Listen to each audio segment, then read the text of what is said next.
Gandaledina, Futajal, Koledi Gandaledina, Sia Ari Futadukuma Arashenu, Atawai Futa Koledi Dina Tite Dombe, Moichu di Memma Chandi Memma Belle Meng Otawai, Otawai Futa Nofoti.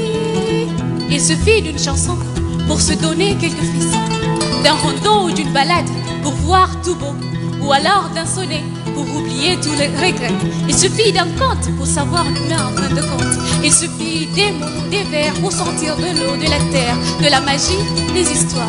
Et en parlant d'histoire, mesdames et messieurs, écoutez ceci. Il était une fois, il y a de cela une vingtaine d'années, alors que derrière les montagnes gigantesques, le soleil trouvait refuge après une ardente journée, naquit la dernière d'une fratrie de 7 enfants. Âme sensible, regard fugace, esprit espiègle, la petite grandit dans les profondeurs du Fouta éternel. Insouciante, calme, rêveuse mais rebelle, elle fit de l'amour une force et de la patience une règle. Une fille, femme aujourd'hui, un fleuron dans son petit jardin, Ramata. Cœur de lion, apparence d'antilope, elle avançait pas à pas. En elle, le fauve se nourrissait de l'antilope pour exister. Et quand s'approchait le danger, c'était lui qui s'emparait, l'écartait. Guinéenne dans sa chair amoureuse de la nature, Ramata aimait gambader par les ruelles chaleureuses de son nid. Ce petit cocon rassurant dans lequel elle poussa tel un petit oisillon. Curieuse, pour elle, tout était source de savoir. Gandal Kogesa Sikarema Kaka Aina Kasonitetak lui disait sans cesse son père. Et elle comprit qu'il lui fallait apprendre et chercher l'étincelle qui sans doute l'aiderait à grandir, à se forger. Un jour, dans un instant de pure folie, Ramata trouva un trésor. Il ne brillait pas, ne scintillait pas, mais oh qu'il était beau.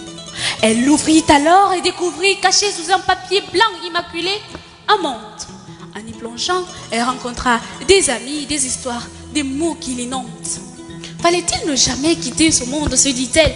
Hélas, il lui fallait refermer ce trésor et retourner à la vraie vie. Alors, elle referma ce livre et retourna à ses autres envies.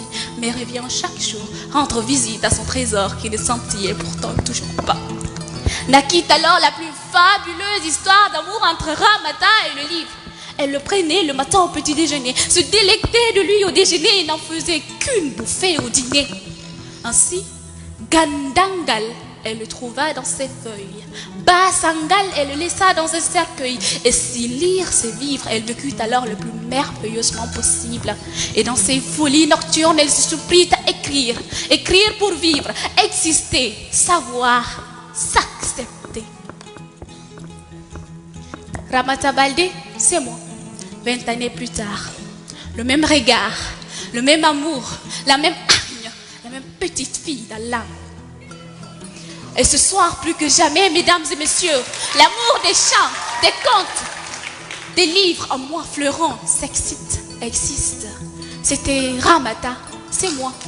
Guinéenne dans ma chair, fruit du Fouta, petite fleur de la baie, source et buveuse de mots, mais aussi étudiante en gestion, logistique et transport licence 3. Et oui, mesdames et messieurs, qu'il s'agisse de marchandises qu'on commande au livre ou d'écrire tout un livre, je suis tout aussi passionnée. Albarka.